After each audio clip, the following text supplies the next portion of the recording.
Welcome! That's right, that's the energy I was looking for to an all new Downright Sports. I am your host, the notorious sports critic, Brent Reid, back with a new episode, back with a new show, back, back now on live. I'm typing and talking, that's a bad thing. On live on YouTube and Facebook right now. Hello, everybody, and how are you? Happy holidays. I knew I missed my window. Crud. Alright. Give me a second. I have to get up. YouTube, Facebook, hold on. You know what? Podcast, you can listen to this. Live radio, ain't nothing like it. Gosh darn it. I missed the window. 3 cameras, no producer, no director. This is what happens.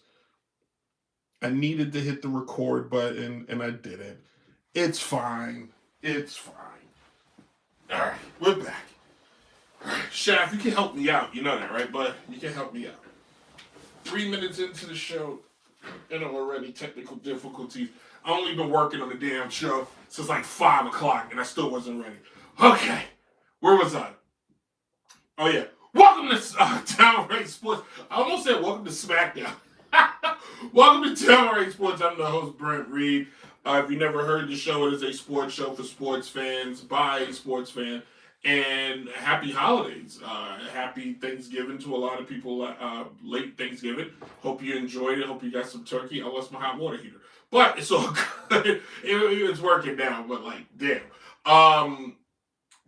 If this is a show you can download on all major podcast platforms, there has been a hiccup. The reason, so me and Spotify are in a problem. If you want to know, Spotify was removing old episodes because of music, copyright, yada, yada, yada, even though the show is live on DJ Chase Radio.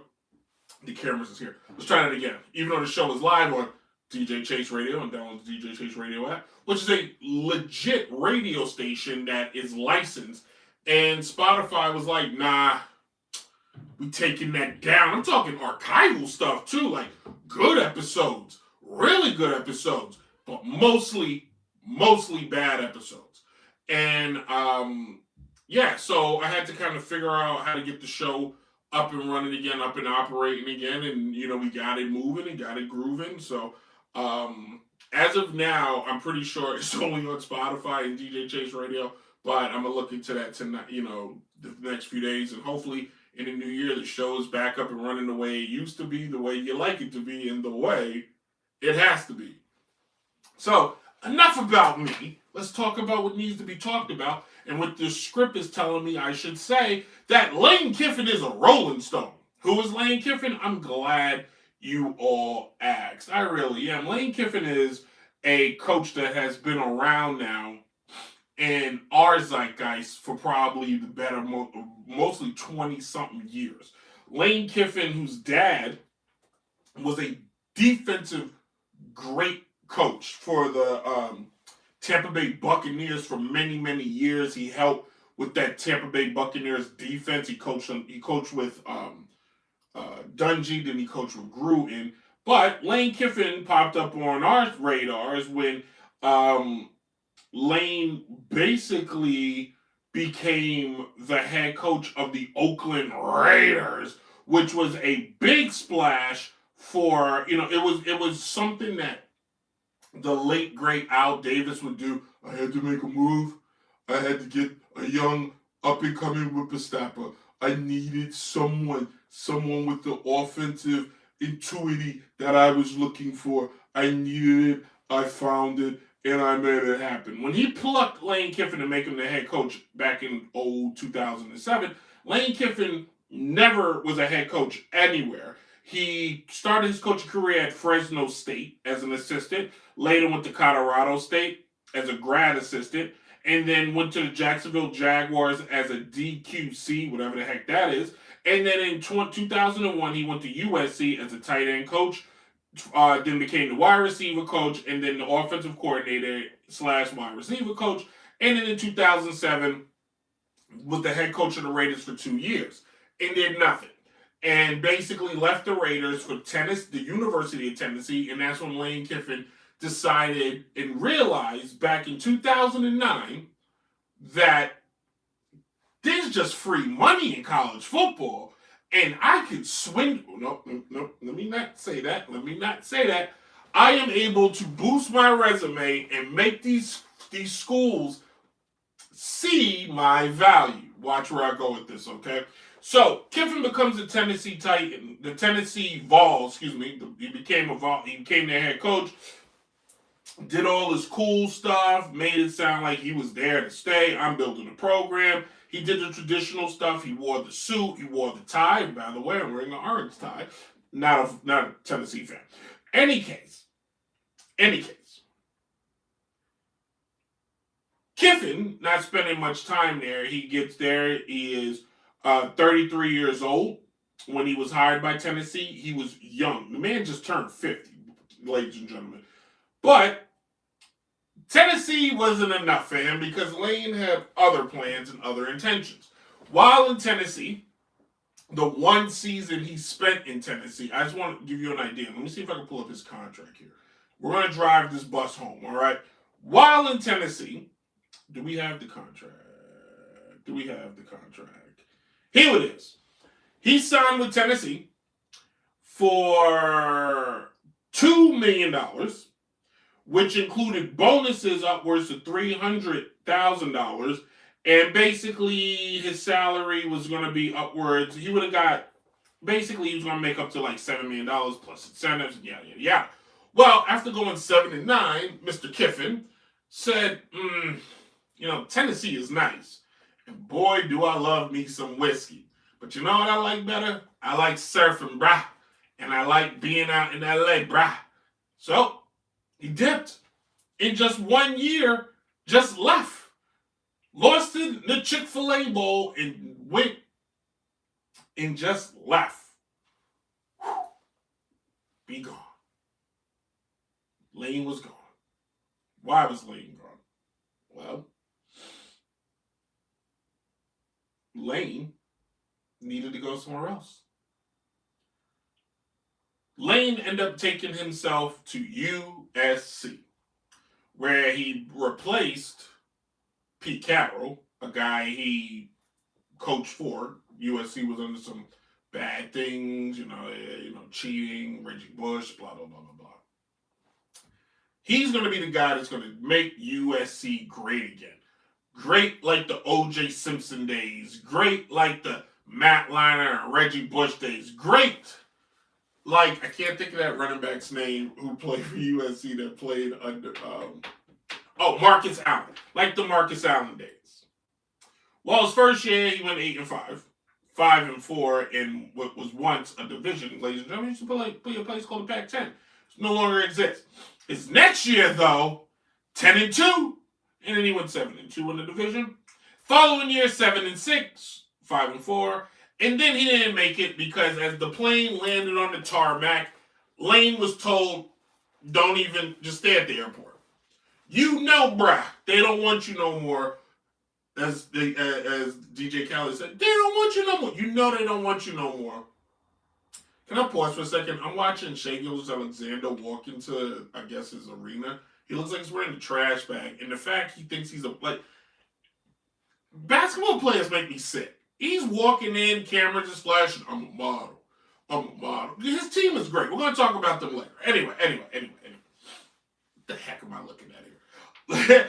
Lane gets fired by USC, and then he goes to Alabama as an assistant for a few years, and then finally wants to get back in head coaching, and Florida Atlantic hires him. He does pretty good there, 11-3. He went 26-13. Let's just sum that up. But because Lane gets an itch in his hand, he can't stay much longer, and decides, I need a bigger school than this Florida Atlantic, and goes to Ole Miss. And at Ole Miss, he was 55-19, and this year, he's 11-1, 7-1 in the SEC, and has the team in contention for the college football playoffs, which is huge. Huge. Ole Miss has not won a championship since before JFK was assassinated. Anniversary was a few weeks ago. Last week. Last week was his anniversary, November 22nd.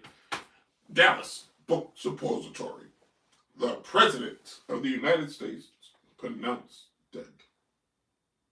John Fitzgerald Kennedy. That's my best impersonation of Walter Cronkite.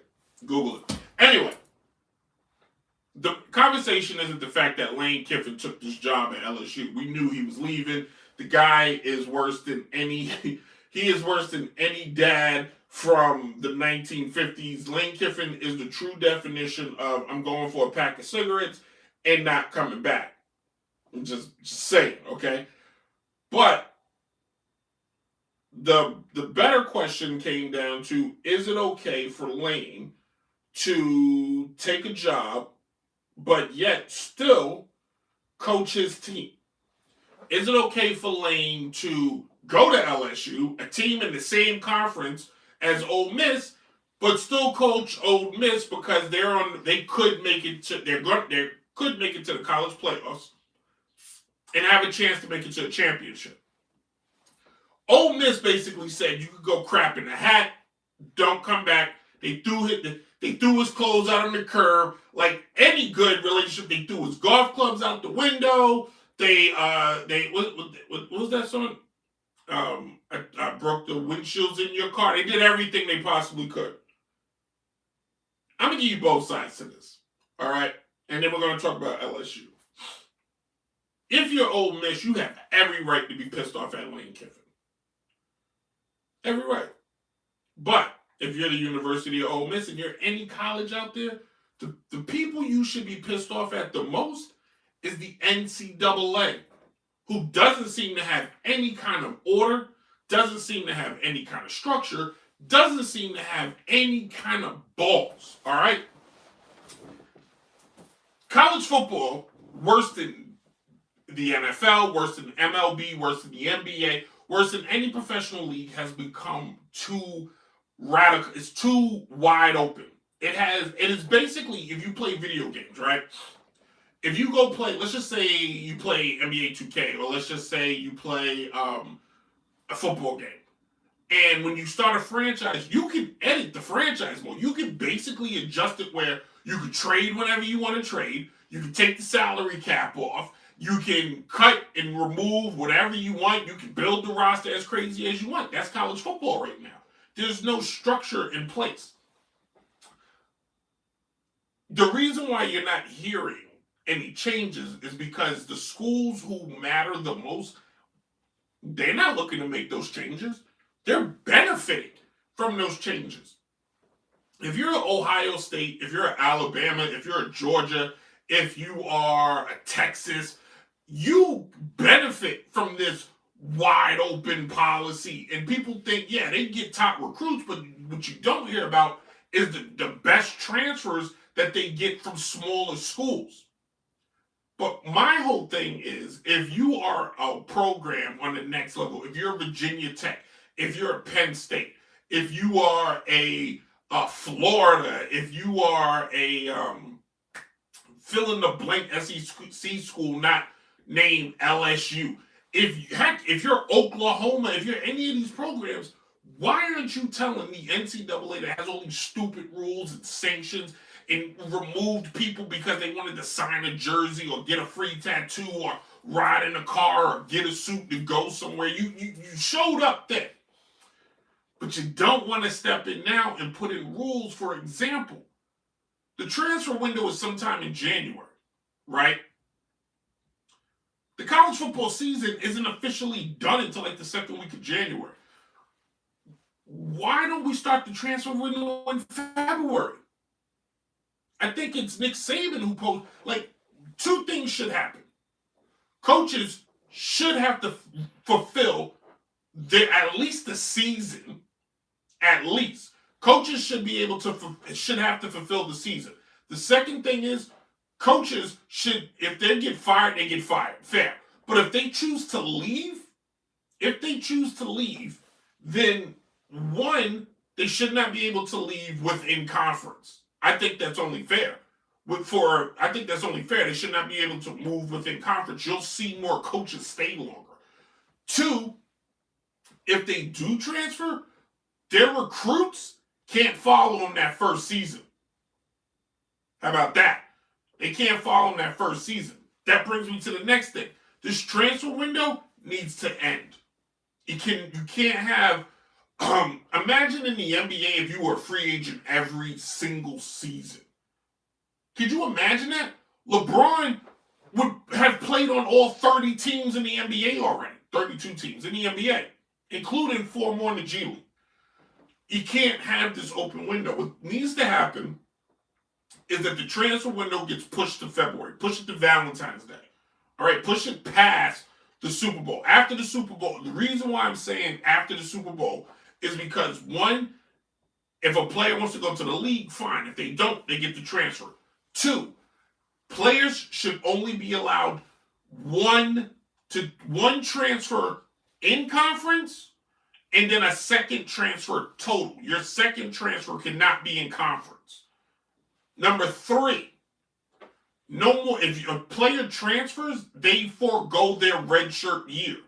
No more of these 10-year players. There are guys that have been in college football now since 2000. Since 2000.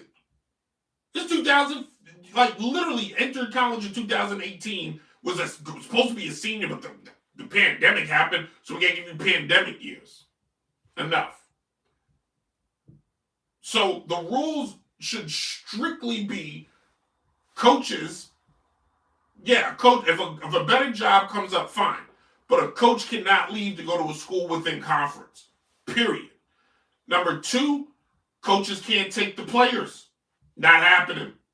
Can't happen. Number 3, players transfer window after the Super Bowl. Then, and only then, a player can transfer once in conference, and then their second transfer cannot be in conference, but they only get one more transfer. And if you transfer one time, you forego your redshirt year. We have to, and that should apply to basketball too. This rule should apply to all sports, quite frankly. But what we have to remember is, and I'm not naive, these schools were making money before all this crap. Okay, you got your TV deals. Now let's be clear here. It's no secret. ESPN, because that's the only sports network alive. ESPN is driving this notion because it gives them stuff to talk about. When First Take runs out of stuff to talk about, when First Take runs out of when Get Up runs out of stuff to talk about the Cowboys, and then Get Up runs out of stuff to just make up about the Cowboys, and then when First Take has nothing to talk about with LeBron and then the Cowboys, the next thing on their list is, the transfer window, and should it be good, should it be bad, blah, blah, blah, blah, blah, blah. It's the truth. It is. But the way I see it is, this is how it should break down. Is Lane wrong? Should he have coached Ole Miss? No, bruh. You chose to dip. Deuces. You didn't put your 2-week notice in. Quite frankly, if I was Ole Miss, whatever money's left on his contract, I want that back. Or you don't get paid out the rest of the year. How about that? Pick your battles, buddy. I don't know. I'm not mad that he took the LSU job. He took the job. I don't know if he got a better job. Because here's the thing about LSU, all right? There are some sports places that have a lot of delusions, okay? 1 being the Dallas Cowboys. 2 being the Boston Red Sox. This was a shot at Boston. I had to take the shot. But Dallas Cowboys, New York Mets, these are all fans of like big delusions, like just assume because they exist something's going to happen, okay? But LSU, boy oh boy, here's a program that I don't know what they got going on. So from 2000 to 2014, do you know LSU only had 2 head coaches? Nick Saban and Les Miles. Both won national championship. Nick Saban, 2003, Les Miles in 2007. Since 2004, for the last 10 years, LSU has had 5 head coaches, now include Lane Kiffin. Their one coach whose name escapes me, he talks like this, Ed Algeron. He had a great year because he had my man out of Cincinnati. He had the wide receiver. He had he had a great team. He had two great wide receivers. Quarterback whose name escapes me because I'm just going on here. In the last 10 years, they've only made one playoff appearance. That was the 2019 year where they also won the championship. Outside of that, they have done nothing. And they just keep firing coaches. The most recent coach, Brian Kelly, who should never went there to begin with. Which brings me back to, we're going to go back to that. This is how we're going to wrap that segment up, is rambling about that. But why does LSU feel like they're supposed to be, they're supposed to, build something, give it time. If you look at if you look at the college football championship and how many champions have come out of the SEC, well, Alabama 5 times, Georgia 3 times, LSU is the only other one. Outside of that, nobody in the SEC is winning, including Texas and Oklahoma, who foolishly joined. Florida no longer is a benefactor. Texas A&M always flirts with it, but nothing really happens. And then the rest of the schools is literally there just for filler. So if I'm LSU, keep Lane Kiffin as long as you can before, another school opens up and Lane Kiffin goes there. Because that's what's going to happen ultimately. Somebody else is going to open up and Lane Kiffin's going to go, well, I'll listen. Because you know what Lane Kiffin is? A rolling stone. Hey. Wherever he lays his whistle is his home. And when he dies, all he left us was a loser streak. Anyway, look, Lane Kiffin, Brian Kelly. One thing college football I'm noticing the trend is they are not really seeking newer talent. They're really not seeking newer talent. And I hate to say this and I hate to do this, but outside of Deion Sanders, who's not making the argument right now, their representation of people of color is not happening. Was it Cam Newton? I don't know who said it, but basically we're getting to a place now where you're not going to be able to do this. Listen to me here, boy. I'm the coach. Cheat, get on the field and run. Kids today want people who can they can understand, they can relate to, and can speak to them about them. And you can fake it as much as you can, but there's a reason why Nick Saban was like, I'm going to retire. There's a reason why Coach Krzyzewski said, I'm going to retire. There's a reason why the head coach of Syracuse a couple years ago was like, I'm going to retire, Jim Boeheim. There's a reason why the Villanova coach retired. It happens. You just lose touch. And if I'm looking at the college landscape, and once again, the changes that need to be made, it just baffles me. You have a lot of these great historical programs, and a lot of black guys have played for these programs, but none get to become head coaches.